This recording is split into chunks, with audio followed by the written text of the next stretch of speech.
नमस्कार।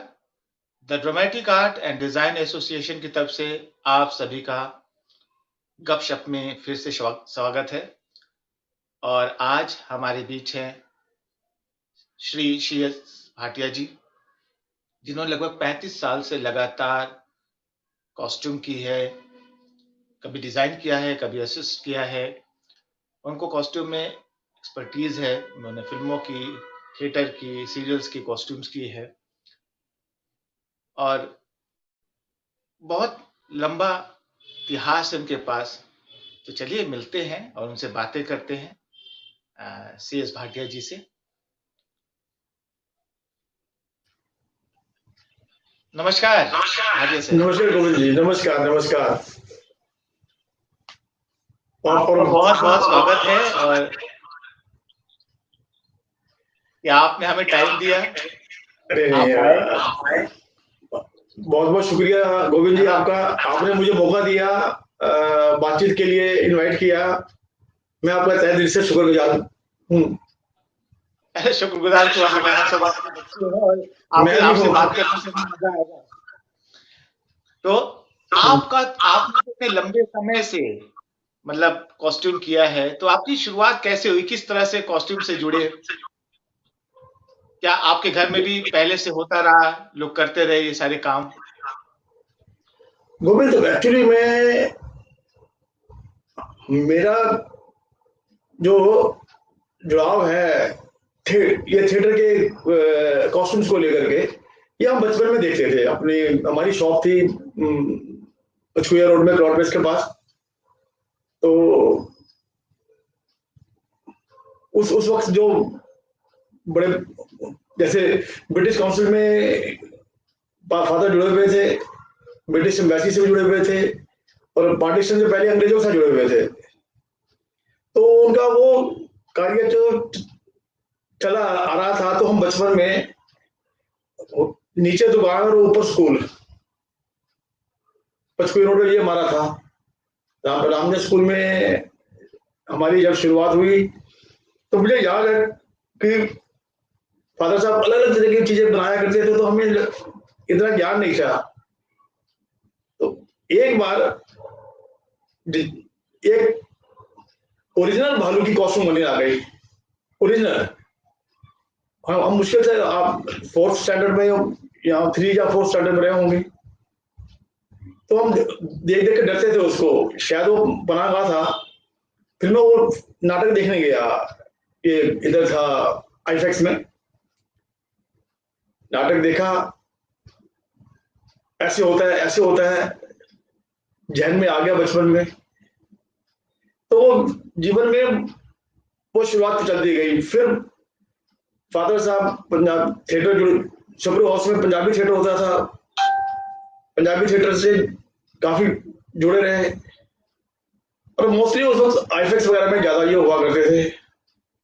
छपरू हाउस बाद में गया, तो पास पास में रहते थे, तो देखने देखने चले जाते थे। तो वो भाई कैसे वो आते हैं, कैसे जाते हैं, और अलग अलग तरह की लाइट्स देखते थे। तो उम्र ज्यादा तो थी नहीं, बचपन में अट्रैक्शन होता था, ये क्या है यार, ये कमाल है, ये क्या है, ये देखना है। तो ऐसे जीवन का एक शुरुआत हो गई।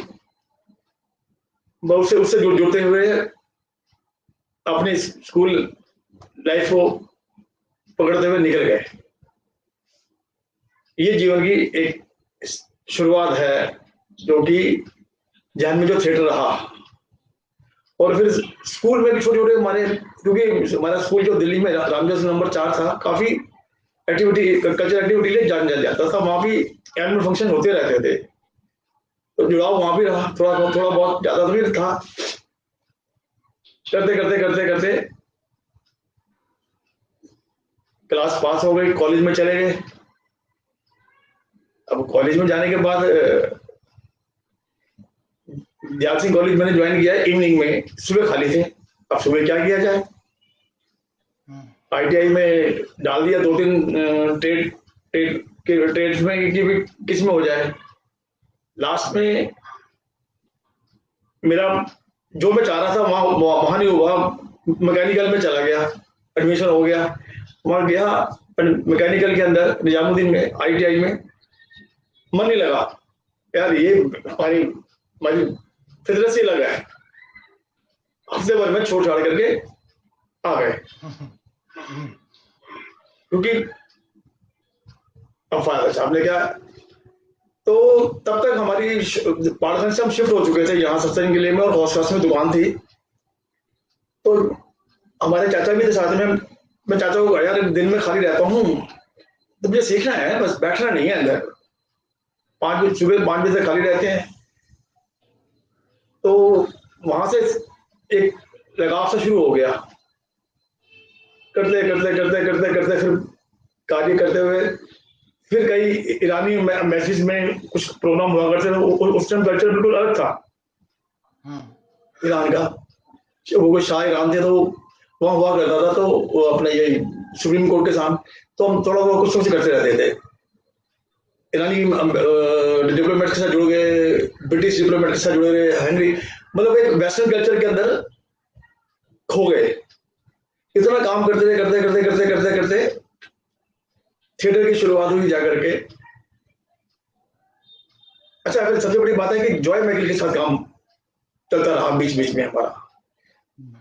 जॉय मैकल जी थे, उनके हस्बैंड थे मेजर साहब, वो भी जुड़े रहते थे। तो शाम को सीमेंस में उनकी वो हुआ करती थी रिहर्सल्स, तो जो भी कॉस्ट्यूम बनती थी, ये जाती थी, तो हम भी कॉस्ट्यूम देने के बहाने चले जाते थे, चलो देख के आते हैं क्या करते हैं ये लोग। तो वहां से थोड़ा सा लगाव फिर पैदा, कॉलेज से हो चुका था, लगाव भी हो गया, तो थोड़ा सा जुगाव आया। फिर हम अपने बिजनेस की तरफ ध्यान देना शुरू कर दिया। अचानक से एक दिन एक मैसेज आया कि आपको ये काम करना है, और कोई छोटे मोटे आदमी ने हमें नहीं कहा। वो मेरे ख्याल ये वो लेफ्टिनेंट जनरल की बेटी थी वो, अच्छा, जिन्होंने कहा कि ये हमारे अजीज हैं। उन्होंने कहा है कि आप अपने जिनसे, फिर वो काफी काम उनके साथ उनका होता था कि मेरी रिक्वेस्ट पे अगर आप चले जाओ। हमने मना किया कि क्या, कहाँ यार जाना है, कहाँ मंडी हाउस जाना है, हौस क्लास में बैठे हैं मंडी हाउस। तो फिर भी उन्होंने प्रेशर करा, तो अमाल जी का, उन्होंने, वो गेट क्लास में रहती थी, उनको नंबर दे दिया कि आप, अब हमने हौस क्लास से ज्यादा दूर नहीं था, 10-15 मिनट का रास्ता था, चलो जब मिल तो आते हैं, कम से कम नहीं करना तो मना ही कराते हैं। माँ जी से गया, मिला, तो उन्होंने बोला आप हमारी गाड़ी में बैठिए, हमारे साथ चलिए। चलिए, कहाँ चलना है? मंडी हाउस। क्या है वो? ये आपको काम करना है। मैंने कहा ऐसा है कि हमारा कुछ काम चल रहा है, हम आपको, अभी तो सुबह के 9 बजे हैं, तो एक काम करते हैं 11 बजे तक चलेंगे। बोले ठीक है, हम भी 11 बजे तक पहुंचेंगे। मैंने फादर साहब को बोला कि चलो यार 11 बजे एक बार जा आते हैं वहां पर।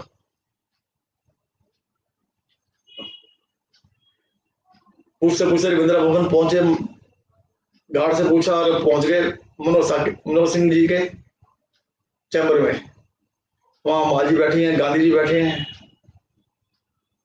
और ये आपको ये काम करना है। तो करना कैसे? ये तो हमारा तो अपना काम है, यहाँ बैठ के हम, मतलब आपके यहाँ बैठ के काम नहीं हो सकता। एक तरह से हम नकारात्मक सोच ले ली कि यार कहाँ वहां देख रहे हैं।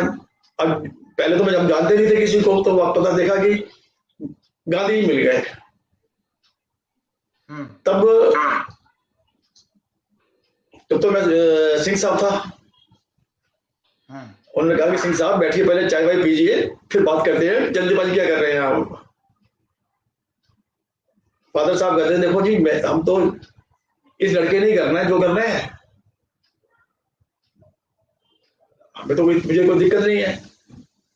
अब वो चाय वाय भी बातचीत शुरू हुई, तो किसी तरह से गांधी जी ने मना लिया कि ठीक है, अभी आप चले जाओ, कल आ जाता हमेशा। हमारे भी कहा चलो ठीक है। अब लौटा फंस गया एक जगह कि भाई ये पेमेंट क्या मिलेगी। क्योंकि हमने कभी जीवन में बैठ के काम नहीं किया था। बोले इतने मिलेंगे भाई, इसमें तो गुजारा नहीं है, हमारा तो लॉस भी होगा, ये तो लॉस वाला खेल है। तो गांधी जी छूटते कहा यार एक बार करो तो सही, आपको आप इंजॉय करेंगे। मैं कहा नहीं, हम तो करते आ रहे हैं जीवन में, हम काफी काम कर रखा है इस पे, थिएटर में कई कई थिएटर के लोग आकर काम कराते थे। उसके बाद चेरी के बगीचे के अंदर एंट्री हो गई। माँ जी ने काम कहा ये करना है। अच्छा ठीक है, आप अब हम तो स्केच भी करने वाले थे, तो वो ये करिए स्केच खींच दो, दे दीजिए। अब नहीं आप इसको ऐसे कर दो, ऐसे कैसे कर दो, तो वो क्या हुआ था, टिप्स पे था तो कर दिया। उनको बहुत पसंद आया। करते करते करते अब बात हुई थी 3-4 दिन की, और 14 दिन निकल गए, 13-14 दिन प्रोडक्शन हो गई। अब प्रोडक्शन काम समय से पहले हो गया, ओपन एयर में था वो बेंगलुरु में। और वहां से फिर गांधी ने कहा कहाँ जा रहे हो आप यार, नाटक इतना काम किया, तुम नाटक देख के जाना। अच्छा मेरी मेरी मुलाकात वहां पर वो हुई भरे जी से। तो मैंने कहीं पूछा यार ये है क्या, ये इतनी सारी ये लोग घूम रहे हैं सुबह से लेकर शाम तक, कोई इधर को टहल रहा है, कोई उधर को टहल रहा है, काम कम कर रहे हैं और टहल रहे हैं, ये खर्चा कहाँ से पूरा करते हैं ये लोग। अब बात आई भी इनकम होती है, इनको इनकम है। तो वहां पर मुझे याद है इतने में वो आ गए, उनकी एंट्री हो गई, अपने एक्टर्स थे हमारे, नाम मेरा उतर गया। तो बोले यार ये तेरा क्वेश्चन बड़ा सही है कि मैंने कहा हमें क्वेश्चन ये नहीं, क्वेश्चन तो है कि हमें पैसे मिलेंगे मिलेंगे कि नहीं। अब पता लगा कि ब्रेक फेंक दिए, हमें चिंता से बात की है। तो ये लोग भी आते हैं कि नहीं आते हैं। तो सेट बन रहा था, देखा मनोज भाई से भी मुलाकात हुई, काम हो गया, शुरू हो गया, करके चले गए। कुछ दिन बाद फिर फोन आया कि आ जाओ। देखा आ जाओ। फिर गांधी जी ने मुझे बुलाया, देखो बेटा ये काम कर, तू ना तेरे तेरे काम को उन्होंने बहुत अप्रिशिएट किया है। मनोहर सिंह चाहते हैं, मैंने टाल दिया, फोन पे बात हुई शॉप से। फिर उन्होंने मनोहर भाई ने कहा टीकाराम को कि टीकाराम इधर ही रहता था पास में हमारे, तो जब जा लेके आ, वो आया मेरे पास।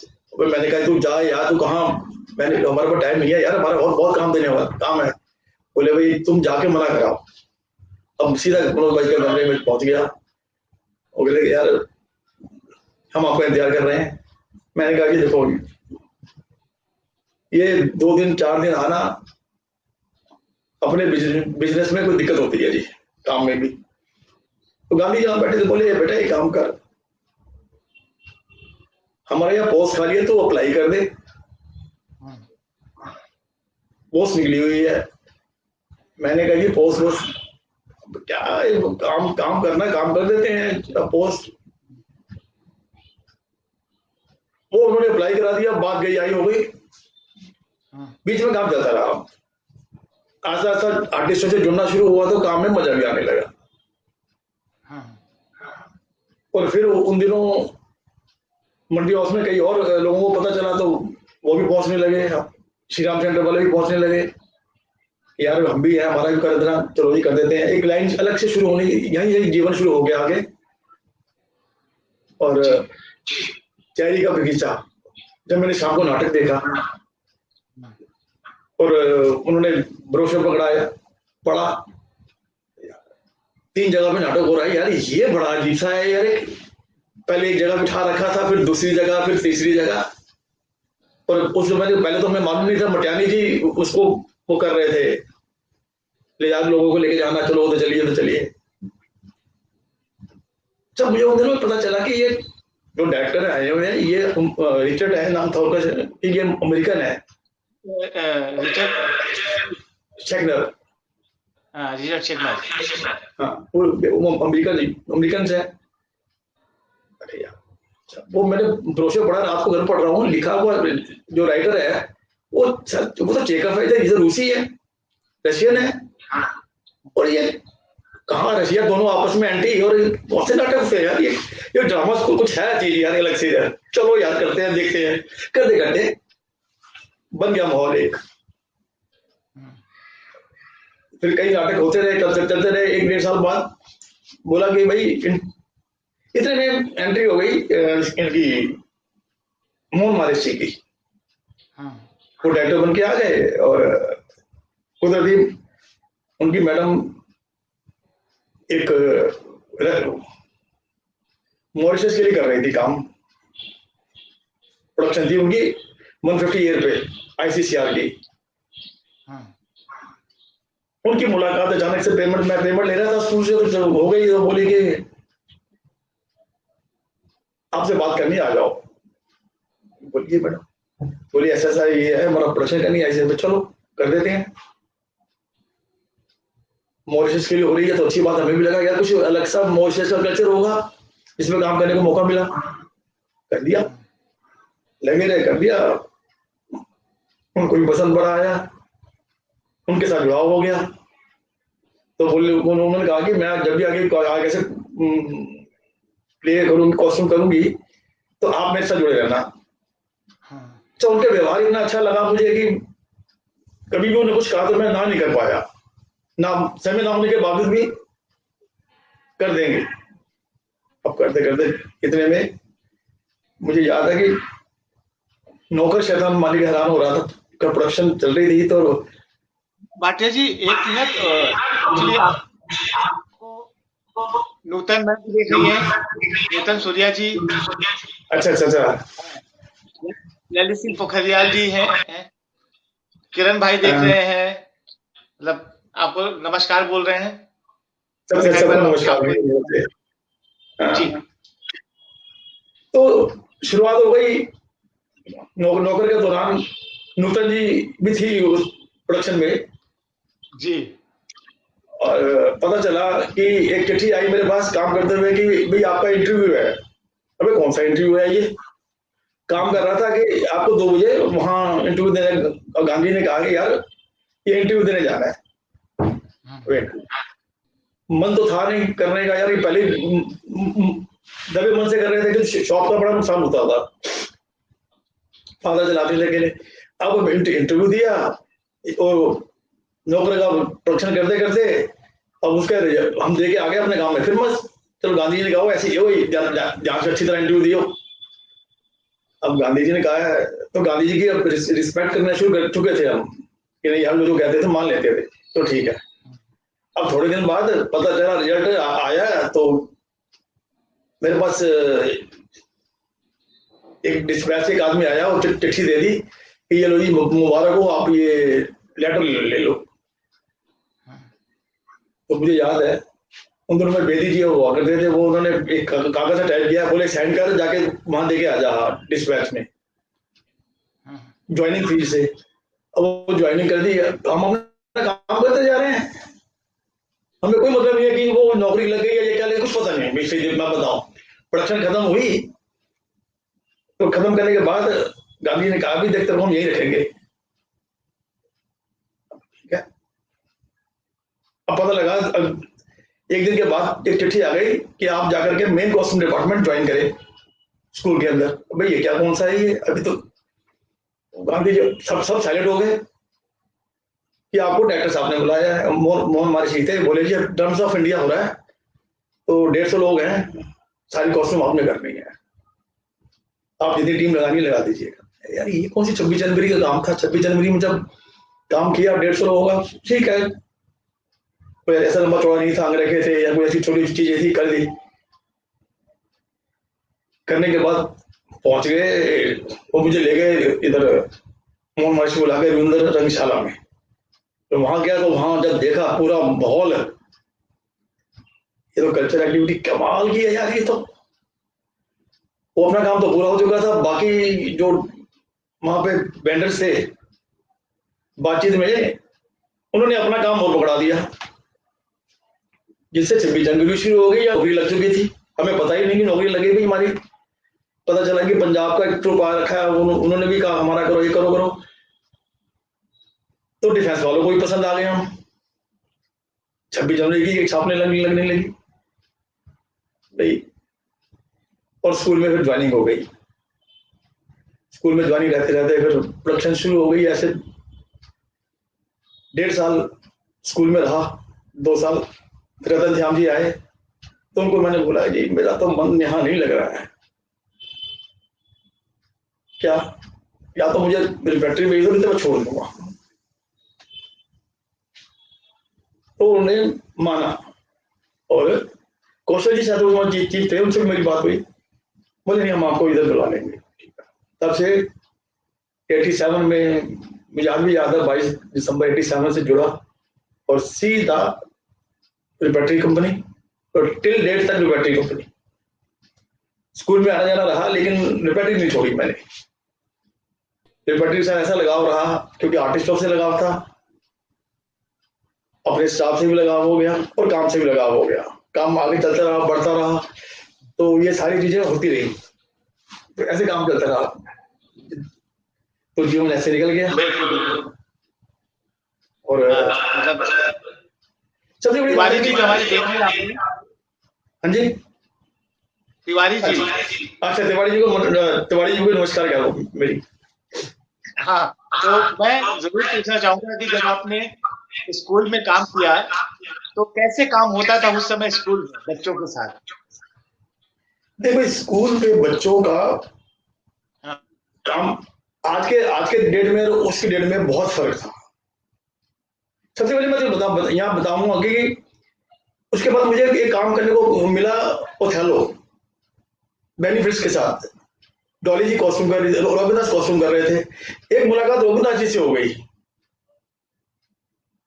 अच्छा वो हमें कुछ समझाते थे, या हम अपने मन में कहते थे यार ये कुछ गलत समझा रहे हैं, ये ऐसे नहीं ऐसे होगा, तो मैं उनको किसने ऐसे नहीं किया ऐसे होगा, तो अच्छा ठीक है कर दो, हम कर देते थे। बाद में आते थे इसको ऐसे कर दो, ये ऐसे होता है। अच्छा वो काम था रोमन ग्रीक कॉस्ट्यूम के तरह का था, किया हुआ था हमने। तो वहां रॉबिन दास जी से भी मुलाकात हुई और उन्होंने बहुत सारी चीजें उनसे मुझे सीखने को भी मिली। और वो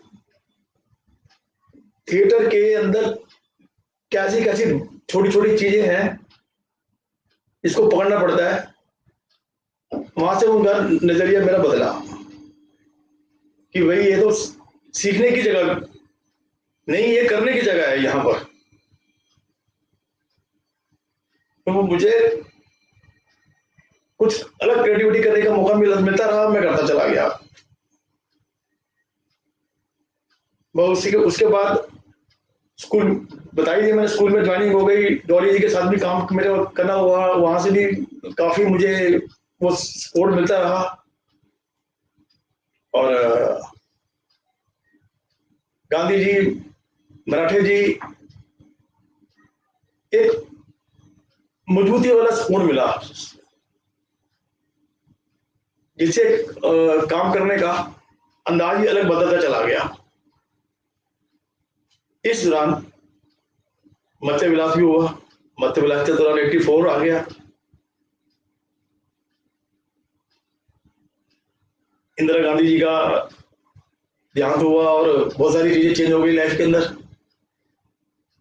दुकान जो थी वो बंद थोड़ी सी करनी पड़ी, और जब इन्होंने ज्वाइनिंग के लिए बोला तो लगा कि ज्वाइन करने के लिए जी वो ज्वाइन करने के बाद बदलती ही चलेगी, काम करते चले गए। ये मेरी शुरुआत ये नूतन मैम का मतलब नूतन मैम कह रहे हैं कि अलकाजी साहब के रक्त कल्याण में रोशन अलकाजी के साथ के एक्सपीरियंस को जरूर बताएं। पहले तो सबसे पहले तो रोशन अलकाजी साहब जब काम करने आए तो उनका नाम तो सुना था, काम तो मैंने कभी उनके साथ माली जी के साथ तो किया था, रोशन जी के साथ मैंने काम नहीं किया था। पहली इंट्रोडक्शन हुई अलका जी से, आपसे भाई ये करना है। तो मैंने उन्हें बातचीत में पूछा भाई क्या रेफरेंस मुझे मिल जाएंगे? Alka sir yes. उन्हें लगा यार कि लड़का कोई एकदम से रेफरेंस मांग रहा है। जब मैंने देखा लुथेलो लुथेलो नहीं था, वो था जूलियस सीजर। शुरुआत उन्होंने वहां से की। जब मैंने कहा यार ये काम करना है, ये तो हो जाएगा, इसमें क्या है इसमें। वो थोड़े बहुत वरीड थे यार, ऐसे कैसे कैसे ये हुए। हमने सब काम वो शुरू हुआ, पर लार्ज प्रोडक्शन थी तो टाइम भी लगता था, तो करते चले गए। अलगाई साहब का ये था कि काम करते करते शाम को जरूर एक चक्कर मार जाते थे। वो कोई बोलते कुछ नहीं थे, चक्कर मारा चले गए। बजाज साहब थे, बजाज साहब ने आना पूछना सब ठीक है, हाँ जी। रोशन गाड़ी आती थी, बताया और निकल जाते थे वो बस। एक एक दिन उन्होंने कहा कि टोगे बनते हैं, टोगे ये लो ऐसे लो, जैसे ठीक है वो, हम तो छोटे थे उन दिनों में, कि आप ना इसको ऐसे करके ऐसे काट दो, क्योंकि काफी लंबे चौड़े बनने थे। हमने रखा ये, उन्होंने वो स्केच खींच रहे थे, हमें तो जब मालूम था कि ऐसे बनना है, हमने लिया निशान लगाया और काट करके जब तक वो बोलते उनके हाथ में पकड़ा दिया, और वो देख रही है। तो मैं तो वो सोच रही थी कि ज्यादा बताना पड़ेगा, क्योंकि ग्रीक काफी ग्रीक प्ले में कर चुका था पहले, और इन टोगो के बारे में, ट्विन ट्यूनिक्स के बारे में काफी जानकारी थी, क्योंकि हम वेस्टर्न कॉस्ट्यूम कर किया करते थे। तो वेस्टर्न के करते करते वो चीजों में मुझे तकलीफ नहीं हुई, करते हुए निकल गए। अलकाई साहब को काम हुआ शुरू, खत्म हुआ। रोशन अलकाई साहब मैडम ने आना और कुछ नहीं बोलना। मैंने पूछना कि मैडम कुछ इसमें करना है? कुछ नहीं करना, जैसा कर रहे हैं बिल्कुल ठीक है, चल रहा है, ऐसे चलने दो। एक दिन अलकाई साहब आए कि ड्रेप्स के लिए क्या कर रहे हो आप, और उसमें कितने कॉल आएंगे। अच्छा, हमें अंदाजा था ही पहले से ऑलरेडी। मैंने कहा जी आप जितने कॉल कह रहे हैं उतने नहीं, इसमें टॉप पार्ट में 3-4 कॉल आएंगे बैक के अंदर, बस। वो चीज उनको मालूम थी। बोले कि यार ये तो सब चीज बता रहा है, कर दो। मैं कही कर देंगे, शाम को चेक कर लेना। आकर के चेक किया, उन्होंने कहा यार परफेक्ट। तो इस तरह से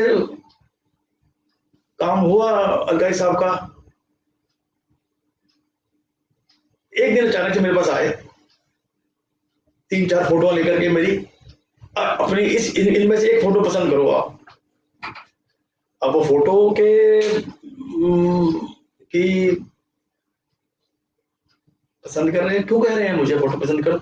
मैंने कहा जी उसमें से एक फोटो अभी भी है मेरे को, जो उन्होंने ब्रोशर बनाया था उसके अंदर लगी हुई है आज भी। मैंने वो उस पर उंगली रख दी, तो उन्होंने वो सिलेक्ट करके तो बोले मैं आपके लिए, आपके नाम पे एक अपना प्लेट डेडिकेट कर रहा हूँ। मैंने कहा जी मेरी उम्र अभी 35 साल है, मेरे से बड़े बड़े बैठे हैं। बोले नहीं, इतना कह करके, ज्यादा बोलते नहीं थे, इतना क्या, और चले गए। प्रोडक्शन शुरू हो गई। वो अचानक से पता चला कि बोर्ड्स बनने लग रहे हैं, ये क्या है ये। तो स्कूल में जैसे मराठे जी भी परेशान किया, हमें इतने साल तक काम करते रहे, हमें तो उन्होंने कभी कुछ दिया नहीं। तेरे साथ कौन सा जवाब हो गया ये बताओ। मैंने कहा जी मैं तो उनसे ज्यादा चंद बातें करी हैं, मुझे नहीं मालूम। तो एक दिन अचानक से उनकी मेरी मुलाकात हुई कमाई में। तो बोले आपको नहीं मालूम आप क्या है, हमें पता क्या है, आप तो डिजाइनर लेवल के आदमी है। मैंने कहा हम तो सरकारी नौकरी कर रहे हैं, डिजाइन तो थोड़े बहुत सीरियल में कर लेते हैं जब मिल जाती है तो, क्योंकि उन दिनों सीरियल शुरू हो चुके थे दिल्ली में। ऐसे जीवन ललकारी साहब के साथ काम किया और अच्छा लगा। 3 महीने 4 महीने लगा था, काम चलता रहा, कुछ नहीं पता चला कि कब काम कब शुरू हुआ कब खत्म हो गया। एंजॉय किया, जी। पूरा एंजॉय किया ललकारी साहब के साथ। ललित सिंह जी कह रहे हैं, ललित सिंह सर कह रहे हैं कि 98 में श्री राम सेंटर में वामन जी ने प्ले डायरेक्ट किया था, गधे की बारात। Yes yes yes yes yes, गधे की बारात। हाँ, उसके भी कॉस्ट्यूम किए थे मैंने, याद आ गया मुझे। ललित जी को मुबारक हो, नमस्कार हो। ललित जी का मैं अच्छा मेरा प्रेम रहा कि हालांकि ज्यादा लंबा चौड़ा नहीं टाइम उन्होंने दिल्ली में रहे जी।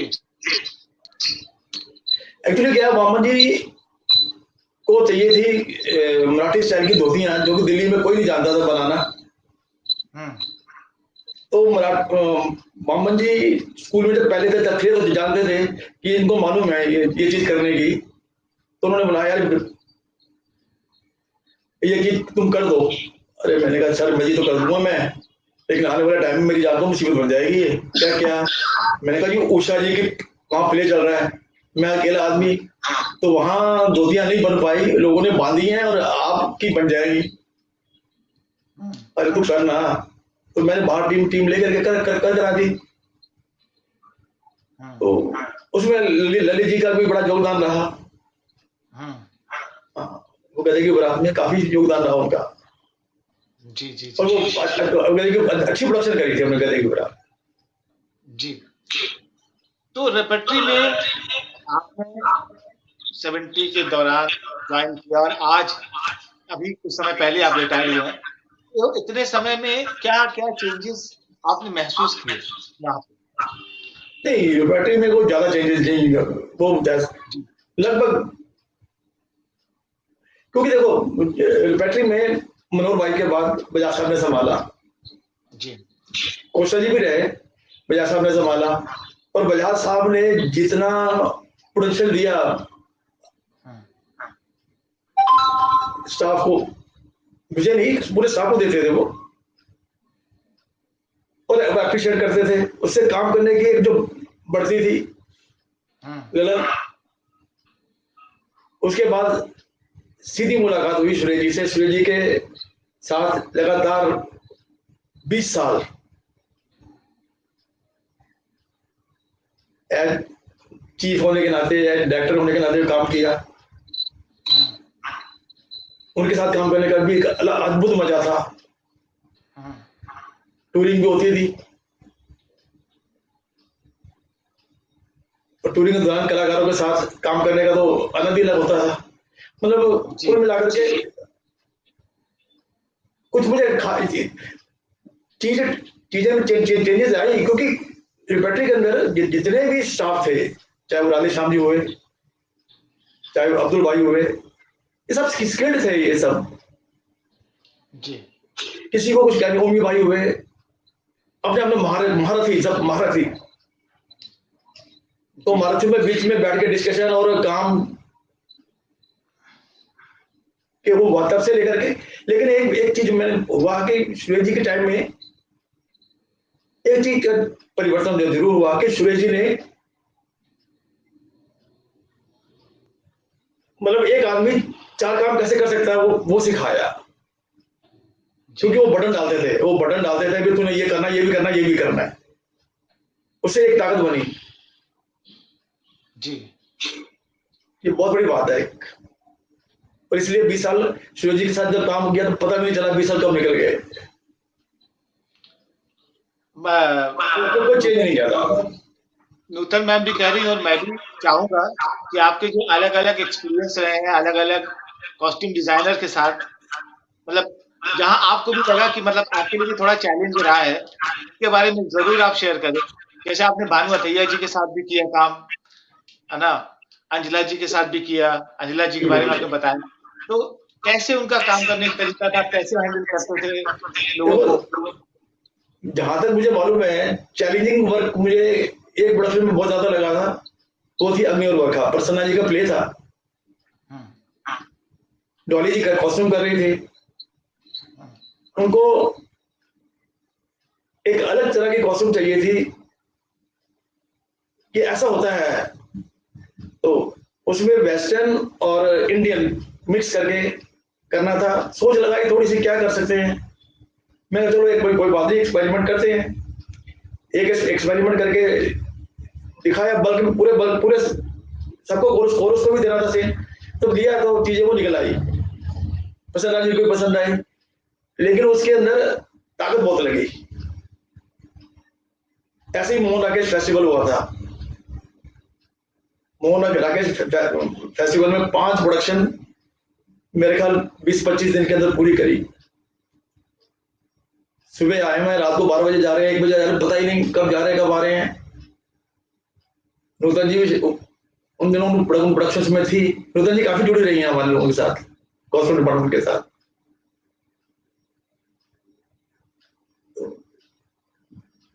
वो वहां भी चैलेंजिंग लगा कि भाई 5 प्रोडक्शन देनी है, और सारी प्रोडक्शन अच्छी प्रोडक्शन निकाल के पूरी लिबर्टी नहीं दी। ऐसा नहीं कि चाहे वो सेट वाले थे या लाइट वाले थे या कॉस्ट्यूम वाले थे,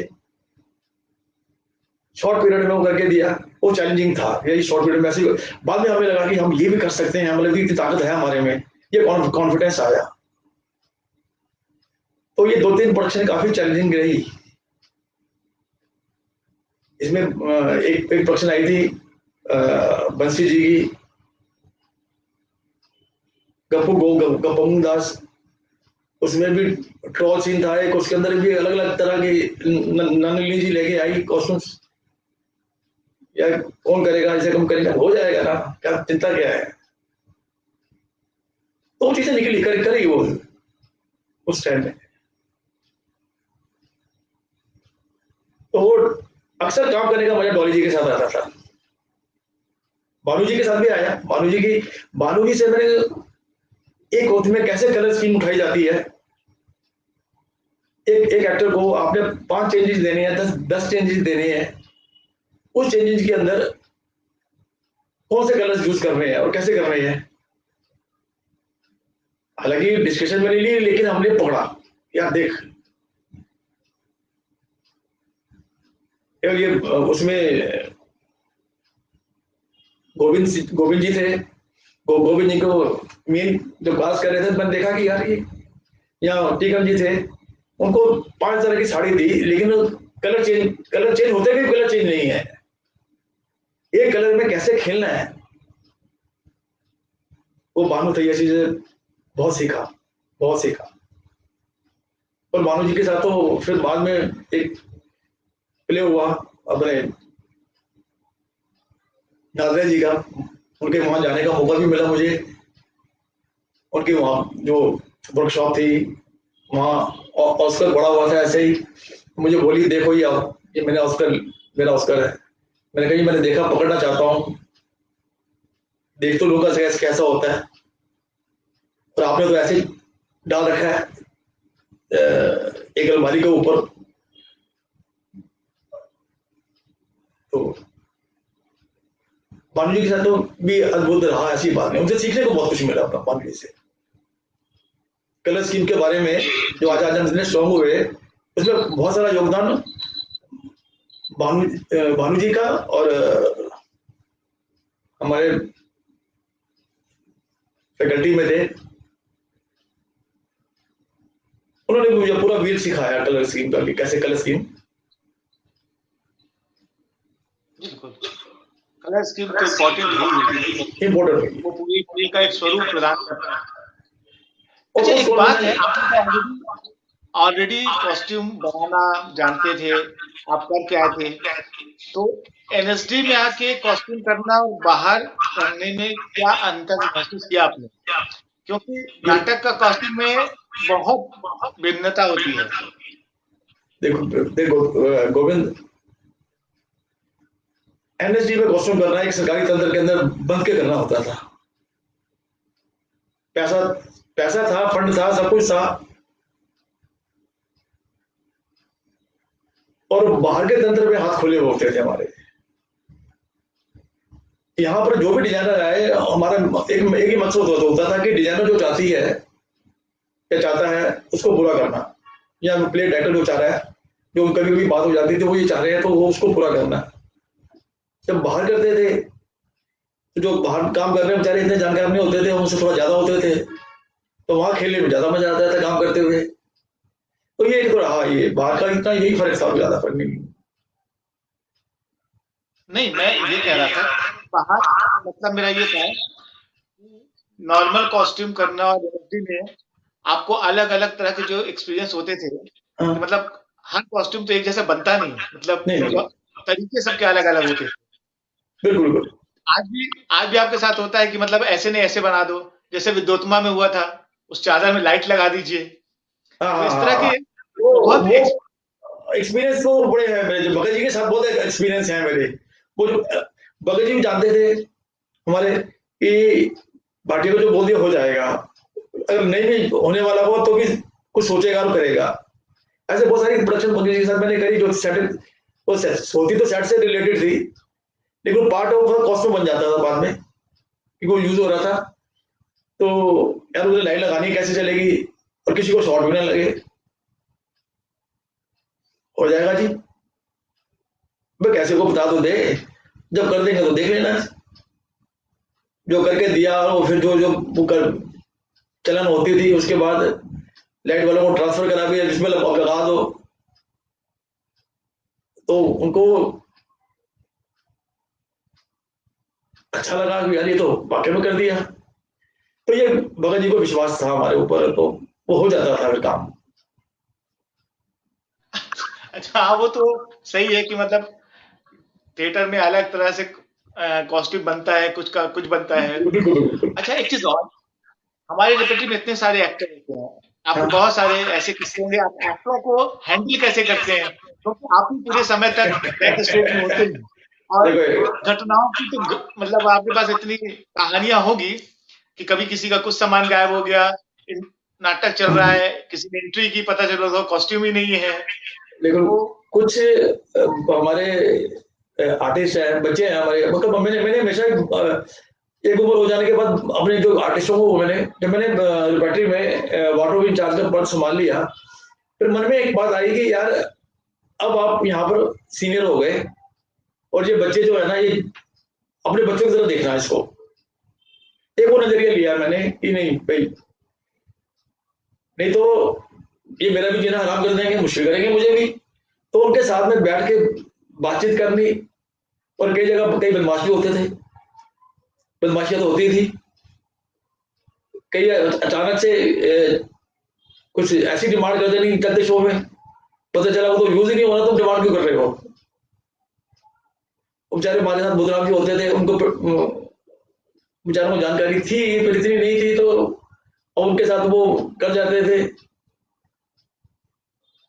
फिर मैंने वहां आना तो देखना, अच्छा मेरे साथ करो, मेरे साथ खेलो ना, उसके साथ क्यों खेल रहे हो। तो वो पापा जी कह के वो दौड़ जाते थे वो सब, कि नहीं भाई। तो ये रहा। अच्छा, तो मतलब हमारे सारे आर्टिस्ट अच्छे थे, मतलब ऐसा कुछ नहीं था कि नोक जोक तो घर में भी चलती है, बच्चों के साथ तो होना और भी अच्छा लगता था, मतलब नोक जोक भी अच्छी लगती थी यार गोविंद जी, इतनी अच्छी लगती थी कुछ बात नहीं। हाँ, ये जरूर है कि मैंने जीवन में एक चीज देख ली थी कि प्रोडक्शन तभी अच्छी होने की सकती है जब हमारे आर्टिस्ट फ्री रहेंगे मानसिक तौर पे। तो मैंने कॉस्ट्यूम डिपार्टमेंट की तरफ से ये कोई उनको शिकायत नहीं आनी दी कि तुम्हें हमें ये तकलीफ है, भैया तुम अपना काम करो, शो से आप 1 घंटा पहले आ जाओ और अपना सामान ले लो, आपको आपको टन मिलेगा, लगा लगाया सब, तो कोई दिक्कत नहीं आपको होगी। तो मैंने वो उस तरह मैंने काम किया, सोचा भी मैंने कि नहीं यार इनको ये, और वो लास्ट टाइम में करता रहा, वो उनकी जरूरत भी है, इस तरह से प्रोफेशनली उनको बनाने के लिए कि कम से कम यहाँ जाने के बाद बाहर जाएंगे तो कम से कम उनको पता चले तो चलेगा भाई किनके साथ काम करके आया। वो कई लोगों ने बोला भी यार ये हमें बाहर जाके बहुत हेल्प किया, जो हमारे साथ जिन्होंने भी काम किया, कुछ नहीं मिला तो यार कम से कम कॉस्ट्यूम में घुस के काम कर लिया हम लोगों ने, जो आपसे सीखा। तो ये बहुत बड़ी बात है एक हमारे लिए जीवन। हाँ, तिवारी जी का कहना है कि पुराने कॉस्ट्यूम को कैसे नया बनाया जाए ये भारतीय फिल्म को सीखिए, टीएमटी ये प्रोडक्शन। मेरा मेरा मेरा विश्वास ही इसी बात पे है। देखो मैं कभी भी मुझे मालूम है थिएटर में पैसा नहीं है, जब बाहर काम करता था पैसा नहीं होता था, तो मैं रिसाइकलिंग पे विश्वास हमेशा करता था। जब मैंने देखा कि इतनी सारी चीजें हैं, ये रिसाइकलिंग हो सकती है, और मैंने जब भी कॉस्ट्यूम की डिजाइन की, यहाँ अंदर एनएससी में की, एनएससी के बाहर भी की, मैंने रिसाइकलिंग को किस तरह तोड़ मोड़ करनी है और कैरेक्टर के अंदर लेके आना है, वो मेरे पास एक किया। वो मैंने गांधी में कॉस्ट्यूम डिजाइन करते हुए भी ये किया कि नहीं भाई बजट जो है। अच्छा, और ये कला मैंने सीखी प्रसन्ना जी से। प्रसन्ना जी ने हमारे यहाँ आचार्य तारतुफ किया, तो उन्होंने मुझे बुलाया गया, मेरी प्ले के कॉस्ट्यूम तू नहीं करने हैं। अब मैंने कहा यार डिपार्टमेंट से मालूम है जो कॉस्ट्यूम करूंगा, बोले यार नहीं तुमने करने हैं। और मैं तेरे को एक बात बता दूं कि मैंने 1 रुपया खर्च करना नहीं चाहता, ये तेरे को एक टारगेट देता हूँ कि तूने अंदर से करना है, कैसे करना है, और जहां को दिक्कत आएगी मैं तेरे साथ हूँ। तो प्रसन्ना जी ने जो हमारे यहाँ डिस्पोज ऑफ के लिए जो हमने फेंके हुए थे, उसको भी यूटिलाइज करना, जब मैंने देखा यार ये क्या हो सकता है, मैं कहा बिल्कुल हो सकता है जी, मैं तो विश्वास करता हूँ।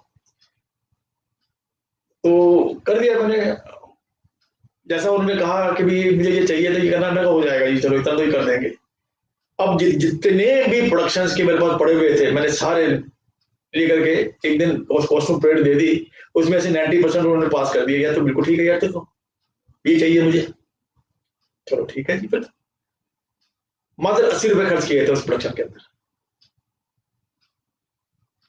मतलब तो ये उससे तिवारी जी को, सस्ता कॉस्ट्यूम किसी को ये मिलेगा नहीं तिवारी जी जानते हैं इस बात को, मुझे लगता है हम्म। ये तिवारी जी जो जानते, क्योंकि तिवारी जी भी तो काफी जुड़े रहे इन चीजों में, देखते थे वो भी। हम्म। तिवारी जी बहुत रहे हैं बैटरी में, जब अलगाई साहब आए थे तो तिवारी जी थे, और किस तरह काम चल रहा है, किस तरह हो रहा है तिवारी जी के। और तिवारी जी के पर्वतीय कला केंद्र के लिए भी काम किया हुआ है मैंने, तो तिवारी जी के माध्यम से। मैं चाहूंगा जो आप जब आप प्ले डिजाइन करते हैं तो आप कैसे कॉस्ट्यूम का काम करते हैं इसके बारे में थोड़ा जरूर बताएं, क्योंकि आपने इतने लोगों से सीखा। तो जब आप करते हैं तो कैसे कैसे काम करते हैं, मतलब क्या स्टेप्स होते हैं, किस तरह से तैयारी करते हैं उसकी। देवी गोविंद जी, जब भी मैंने डिजाइन के बारे में सोचा है ना, जब भी, तो ज्यादातर रियलिस्टिक प्लेस जी कॉस्ट्यूम करने का मुझे मजा आता था। जब बाहर भी करता था तो रियलिस्टिक प्ले के लिए, चलो यार ये कैसे करना है, बहुत सारे सीरियल में काम किया, तो जाना पड़ता था, बट्टू जी हैं वहां पे, तो उठा के लाने हैं, बेसिकली वो भी रिसाइकलिंग है।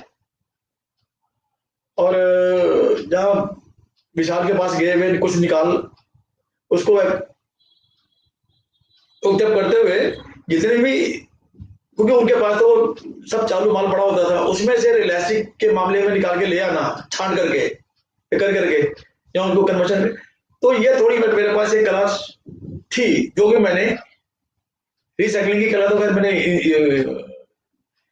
इनसे ही सीखी थी, प्रसन्ना जी से। लेकिन डिजाइन करते हुए, जैसे हम गांधी का प्रोडक्शन कर रहे थे, मैं एक एग्जाम्पल ही दे देता हूँ। मैंने गांधी की, अब शिव जी कहने लगे कि यार अरे यार इसको, मेरे नाटक को तुम नहीं कर रहा है। मैंने कहा जी मेरे बहुत लोड रहेगा, कहाँ करूंगा, नहीं नहीं यार तुम नहीं करना है, चलो ठीक है। रिहर्सल देखी, देख मैंने इन इन चीजों का मैंने रिसर्च वर्क बहुत करता था। मैं, मेरे घर वाले भी परेशान रहते थे कि यार तुम ऑफिस से भागे हो और ये नेट खोल करके तो अपना मोबाइल लेके 12-12 एक बजे तक बैठे रहते हो। तो ये रिसर्च वर्क में मैंने, जैसे अब गांधी का था 1890 के बाद से, गांधी जी का जब देखा मैंने कि तो ये मैं कहा 1890 के बाद का पीरियड सारा आ रहा है ये। तो मैंने वहां से रिसर्च करना शुरू किया। तो फिर मैंने कहा यार एक फ्रेम बनाया यार, एक आश्रम सीन भी है, शुरुआती सीन है, सब सेवक हैं। तो कई बार मेरा जाना हुआ इधर हमारे यहाँ बंगाल ट्रेडिंग वाले थे, उनके यहाँ ना कांग्रेस के जो सेवक होते थे, जो चलते थे, वो बड़े आते थे वहां पे। वो कई बार मैंने ग्रुपों में देखे हुए थे वो। यार मैं फिर वो डिजाइन मैंने फ्रेम पकड़ा कि भाई ये फर्स्ट सीन और लास्ट सीन मुझे टोटली खादी के वाइट में करना है, जिसमें शायद आप भी परेशान हो गए थे, यार तुमने पूरा वाइट कर दिया तो दिक्कत होगी। मैंने चिंता मत करो, हम आस्ता आस्ता अपने वो दिशा की ओर चल पड़ेंगे। और उसमें जैसे गांधी के अंदर इतना नहीं है कि लाइट का बड़ा सहयोग होता है। जब आप डिजाइन कर रहे हैं, आपके लाइट डिजाइनर से बात हो और उसका भी सहयोग मिल गया तो सोने पर सुहागा हो जाता है। जैसे मैंने आपकी मेरी बात हुई तो मैंने आपको कहा कि यार मुझे क्या करना है, मैं ब्लू दे रहे। तो जब व्हाइट के ऊपर आपने ब्लू दिया तो मेरे व्हाइट का कमाल नहीं था, वो गोविंद जी के ब्लू का भी कमाल था उसके अंदर। तो ये सारी चीजें देखनी पड़ती हैं सारी। ये फिर आगे बढ़े, जैसे जैसे सीन चलते गए, जैसे चलते गए, चलो ठीक है, पीरियड को पकड़ना है यार, जब करना है तो फिर पीरियड को ही पकड़ना है। तो उस तरह से पीरियड के, चाहे वो गांधी के सूट बनने थे, चाहे गांधी की धोती बननी थी, चाहे गांधी जी की काठिया बाड़ी बननी थी, वही पीरियड्स उठाया।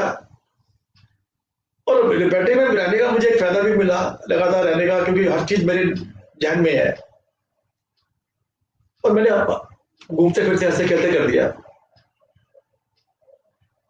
तो प्ले को, डिजाइन को एंजॉय करके खेला। पर हाँ, रिसर्च वर्क बहुत जरूरी है, उसके आसपास रहना बहुत जरूरी होता है, ताकि प्ले का मूड बना रहे, चीजों का मूड बना रहे, आर्टिस्ट अनकंफर्टेबल ना हो।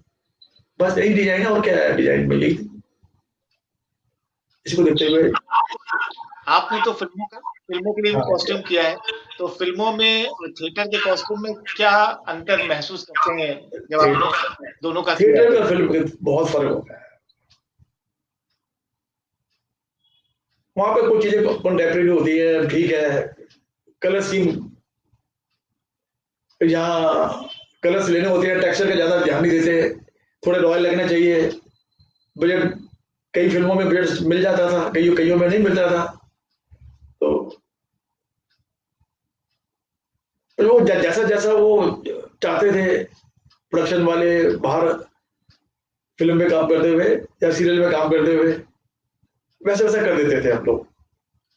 वो पता इतने साल काम करने के बाद बहुत तजुर्बा आ चुका था गोविंद जी, बहुत तजुर्बा आ चुका था कि मुझे कई चीजों को सोचना ही नहीं पड़ता था। उन्होंने कहा और अपने ध्यान में आ गया, हो जाएगा जी, हो गया, चलो आगे बढ़ो। और ये लगातार काम करते रहने का ही एक वो मिला कि आज मैं कभी कोई प्रोडक्शन अगर डिजाइन करनी हो तो यार अच्छा कई बार मैं देखता था कि प्रोडक्शन डिजाइन करते हुए जितने को डिजाइनर आते थे तो मुझे लगता था यार ये कुछ गड़बड़ हो रही है। तो उनको मैं एडवाइस करने में 1 मिनट नहीं लगाता था, इसको ऐसे नहीं ऐसे करो इसको। तो वो मानते भी थे कहना कि नहीं नहीं, इन्होंने बोला तो कुछ है, इनको नजर आया है। और ये चीज मैंने रोहिदास से बहुत सीखी, उनके डॉल हाउस काम में करते हुए बहुत सारे अंदाज पकड़े थे, अलग अलग कट, वो बोले अलग कट्स क्या करना है, पता लगा कि वो कैटलॉग उठा के ले आए, वो कहीं से यूरोपियन कैटलॉग वो लोग ही वहां से निकाल के दे रहे हैं। ठीक है, कर देंगे यार, ये भी क्या है। फिर कुछ अपना मसाला भर देते थे तो प्रोडक्शन निकल आती थी। मतलब प्रोडक्शन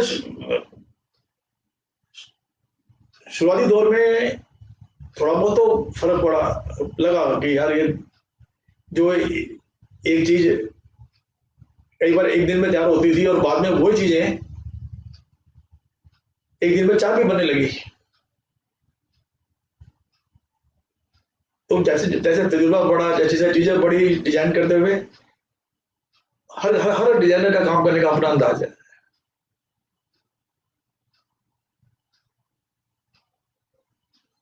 तो अच्छा रहा बहुत सारा। एक बार अपने जंगल बुक पे भी काम किया। एक टाइम ऐसा आया था 90s में कि जिधर देखो, चाहे वो टीवी के लिए बन रही थी या सीरीज बन रही थी, तो जंगल बुक में उसकी कॉस्ट्यूम करनी है। बस शेर बनना है तो शेर कहाँ से पूरा करना है। वहां जो शेर, चीते, भालू, डॉली जी जानती हैं कैसे कैसे पूरी पूरी 5 5 घंटे का काम लग करके पहले वो क्रिएट किए।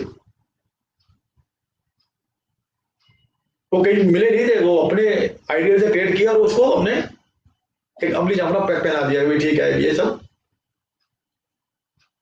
तो वो बहुत बड़ी चीजें हैं, वो ऐसी बहुत सारी चीजें जुड़ी हुई हैं। और सबसे बड़ी बात है कि सहयोग बहुत मिला रंग मंडल में रहते हुए, चाहे हमारा एडमिनिस्ट्रेटिव स्टाफ थे, चाहे टेक्निकल स्टाफ थे, उनकी श्री विकास शर्मा भी, उनके साथ भी बहुत सपोर्टिव, कई बार कमाल का सपोर्ट मिलता था उनसे। तो ये कई चीजें जब सपोर्ट मिलता है तो आसान हो जाती हैं। और कई बार हम मस्करी करते हुए काम करते थे। तिवाड़ी जी अगर देख रहे हैं तो तिवाड़ी जी समझ गए होंगे कि रुद्र बॉम्बे में रहते हुए किस तरह से हम मस्करी करते हुए काम होते थे। नहीं, तिवारी जी ने एक बहुत अच्छी बात कही कि रेपेट्री को एक समय काला पानी कहा जाता था। काला पानी, बिल्कुल बिल्कुल था। आप तो बहुत समय तक काला पानी में रहे, तो आपको कभी दिक्कत नहीं हुई? देखो गोविंद जी, इस काले पानी के अंदर ही हमने अपना पूरा जीवन काटा। और हमें कभी भी नहीं लगा, लेकिन शुरुआती दिनों में ऐसा था कि बहुत सारे जो स्कूल से जो आते थे कि जो भेजा जा रहा है तो काला पानी में आ रहे हैं, क्योंकि जो स्कूल में काम करते थे उनको रिपेट्री के स्ट्रक्चर के बारे में मालूम नहीं था। हम शुरुआती दौर पे जुड़ गए तो हमें उसके उसके आदी हो गए थे, तो हमें नहीं लगा कभी काला पानी।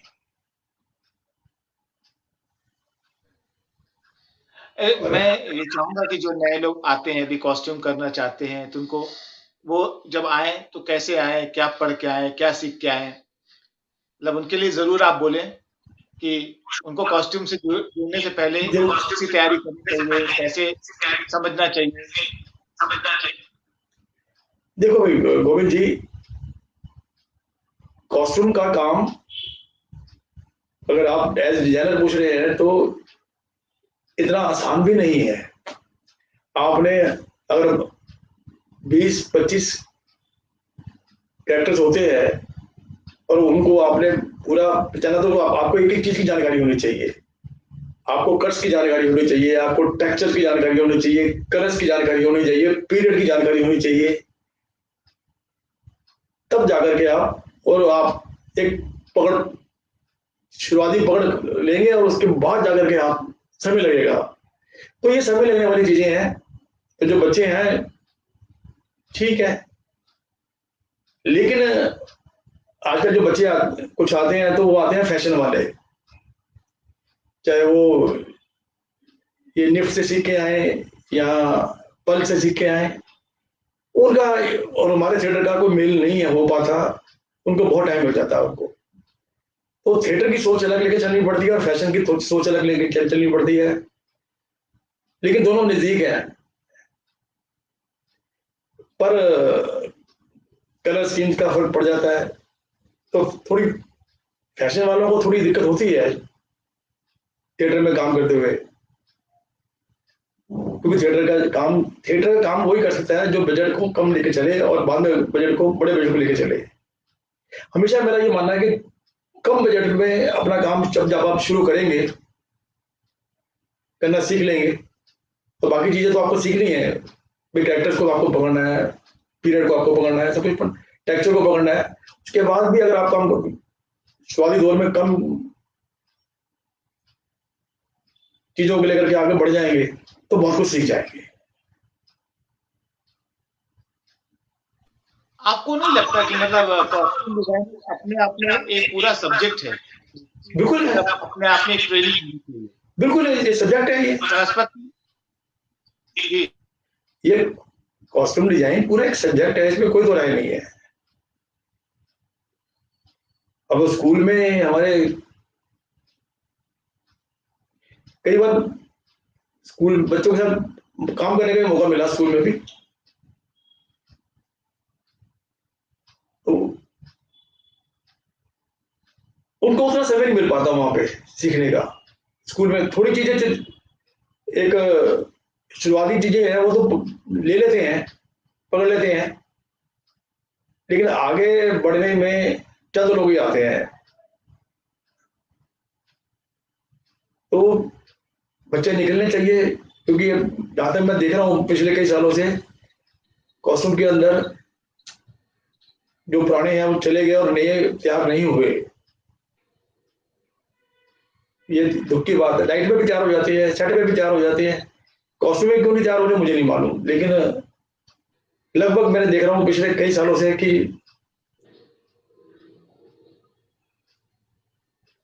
बच्चे कॉस्ट्यूम में कम इंटरेस्ट दिखाते हैं। आपको नहीं लगता कि आप मतलब आपको कॉस्ट्यूम नहीं करते, आप कॉस्ट्यूम बना भी सकते हैं, आप सिल भी सकते हो, इसलिए आपको बड़ा आसानी हुआ कॉस्ट्यूम करने में। जी जैसे जैसे आप फिल्मों की बात कर रहे थे कि शेर का ये बनाना था, तो क्योंकि आप बना लेते थे इसलिए बड़े आसान से घर में प्रैक्टिकल कर पाते थे। हाँ, तो मैं वो एक और है कि देखो देखो गोमी बैटरी में रहते हुए ना रिसर्च करने के लिए मुझे बहुत समय मिला। अब मैं आपको बताऊं कि मैंने 85 से लेकर के 95 तक बड़े बड़े जो रिपब्लिक डे होती थी उसके अंदर बड़े बड़े ट्रुप के साथ, बड़ी बड़ी चीजों के साथ, और बड़े बड़े बिल्कुल अलग अलग प्रदेशों के जो लोग आते थे उनके साथ काम करते थे।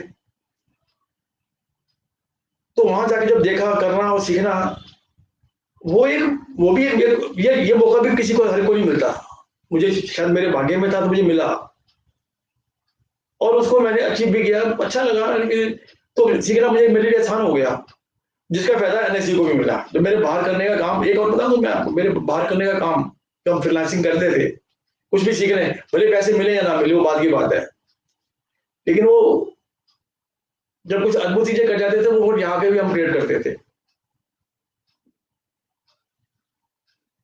तो बहुत सारे ऐसे कट्स हैं, जी जी, बहुत सारे कट्स जो है। अब मुझे मुझे याद है, मुझे एक बार याद है, हम अग्नि में बरखा कर रहे थे, तो डॉली जी ने कहा कि ये चीज कुछ ऐसी एक ऐसा पजामा बनना था, तो वो मुझे एक्सप्लेन कर रहे हैं कि ऐसा ऐसा होना चाहिए, ऐसा होना चाहिए, ऐसा चाहिए। समझने में दिक्कत आ रही थी, डॉली जी समझा रही हैं लेकिन वो कम्युनिकेट नहीं हो रहा था। तो मैंने इधर कहा कि तुम एक काम करो, स्केच खींच के छोड़ जाओ। स्केच खींचा तो अचानक से जब जैसे उन्होंने स्केच खींचा मुझे ध्यान आ गया, अरे यार वो गुजरात वाली जो 26 जनवरी करी थी उसके अंदर जो गुजराती आए हुए थे उन्होंने ऐसा ही पहना हुआ था। ये तो वही कट है जो मैंने देखा है। सिर्फ इतना है कि ये जो चाह रही है वो चूड़ी चूड़ी दार नुमा चाह रही है, और वो पहनते थे थोड़ा सलवार नुमा, लेकिन बाकी चीजें का तो पकड़ने में फिर जैसे वो उन्होंने स्केच खेलते पकड़ने में देने लगी। तो इस ये फर्क तो पड़ता है कि जब आपकी जानकारी हो। और एक बताऊं, जैसे हम टूर पे जाते थे, टूर पे जाने पे मौका मिला, और हर स्टेट में जब जाते थे मैं कहीं ना कहीं बीच में से गोल हो जाता था। कई बार कहाँ गया शॉपिंग करने के, मैं शॉपिंग करने नहीं जाता था, मैं वहां पे कोई म्यूजियम है ये जाना जाके देख के चाहे कोई, जब ये स्टेट का म्यूजियम है तो क्या है इसके अंदर, कुछ तो होगा। तो वो जैसे बहरामपुर में गए थे तो वहां हजारद्वारी गए तो वहां देखा यार कॉस्ट्यूम, चलो इतने जो तो नहीं, लेकिन क्या रॉयल कॉस्ट्यूम पड़े हुए हैं, मतलब क्या टेक्सचर, मतलब उस पीरियड में और ऐसी ऐसी वाली जगह पे जहाँ पे महल है ऐसे कॉस्ट्यूम पहनते थे, मतलब ये एक सोच पकड़ में आई, चीजें पकड़ में आई।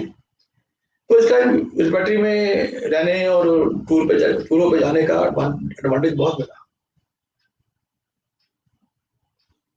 और हमारे जो कलाकार थे, जो शुरुआती कलाकार थे हमारे, जिसमें आपको एक बात बताता हूँ। एक प्ले था, उसके अंदर हमारी शिवपुरी ने कॉस्ट्यूम की है। मध्य विलास, मध्य विलास के कॉस्ट्यूम हमारी जी ने किए मेरे साथ। हालांकि वो कॉस्ट्यूम साइड से नहीं थी, लेकिन उन दिनों में करने की वो होती थी, मिलजुल के करने काम करने की तो चीजें निकलती थी। और बहुत अच्छी कॉस्ट्यूम की उन्होंने वहां पे, मुझे याद भी याद है। अब तो नए नए थे तब।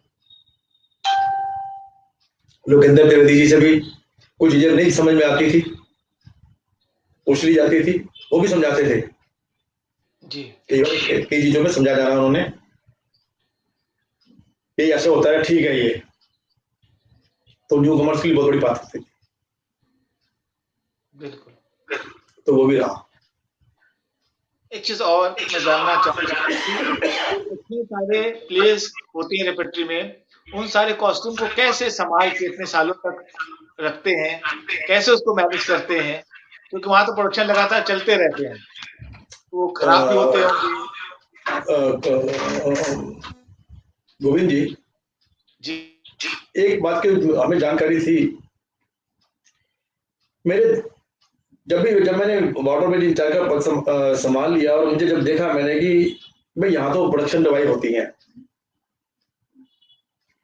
हमने 91-92 में शायद की थी आधे अधूरे, पता चला कि वही प्ले भारंगम में 2001 में दोबारा होने जा रहा है।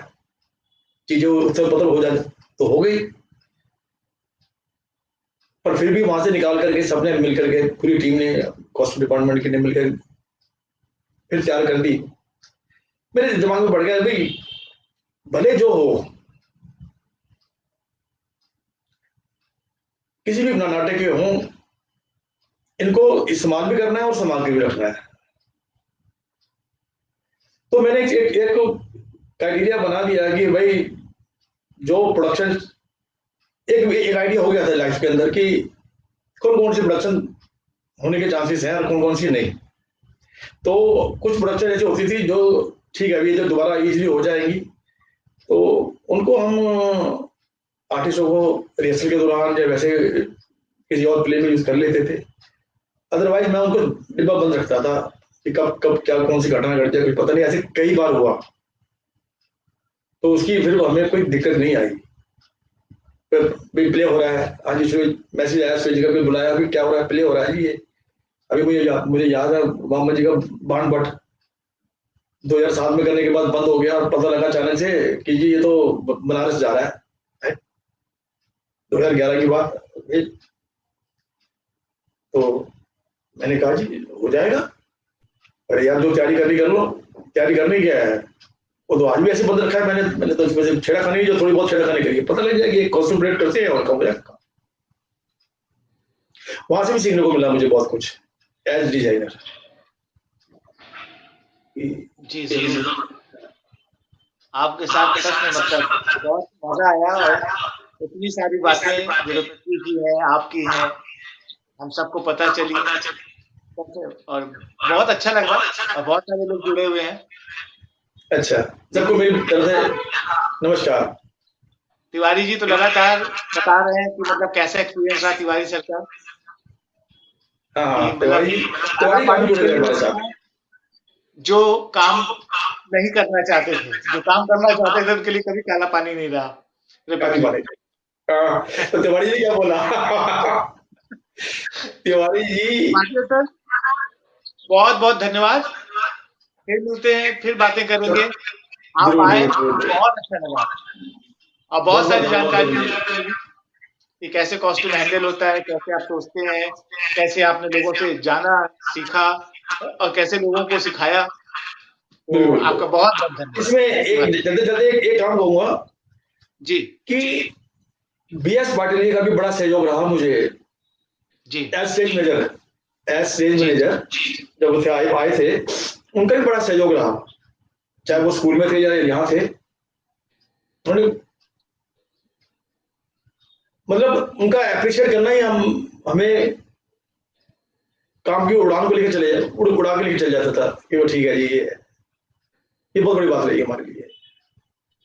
मतलब एक टीम वर्क बहुत जरूरी है। बहुत नहीं नहीं देखो, एक रंग मंडल में टीम वर्क बहुत जरूरी है जी। रंग मंडल में टीम वर्क बहुत जरूरी है। और चाहे वो अब जैसे मुकेश जी हैं, हम लोग टूर पे होते थे, मुझे आज भी याद है कि कई बार मैं मॉर्निंग में काम जाते थे, मैन पावर कम होती थी, तो सबसे पहले भाग करके वो हम तुम्हारे साथ मदद कराते हैं वो। तो ये उनका बोला कि नहीं कहाँ वो साउंड टेक्नीशियन है और एक्सपर्ट है, लेकिन ऐसा कि मदद कराना बहुत अच्छा लगता था काम करते हुए। नहीं, ये तो रेपिटी की खासियत है कि जब काम ज्यादा होता है तो सब लोग जुड़ जाते हैं एक दूसरे के साथ। तो ये बहुत बड़ा को भी देखा है कि मतलब ट्रक खाली करना है तो वो भूल जाते हैं, कुछ चीज है वो लग जाते हैं काम पे। ना बिल्कुल बिल्कुल, ये मैं इसलिए कर रहा हूँ बहुत ये सुरेश जी के बहुत सारी चीजें सुरेश जी से आगे बढ़ी हैं। ये जो टीम वर्क की जो बात चल रही है, चाहे वो दबाव में बढ़ी या कैसी जो भी चीज बढ़ी, लेकिन वो लोगों ने सीखा उससे, मैं भी और एंजॉय भी किया। जी पेपर के अंदर शिव जी का बहुत बड़ा योगदान है, इसमें कोई राय नहीं है। जी जी जी जरूर।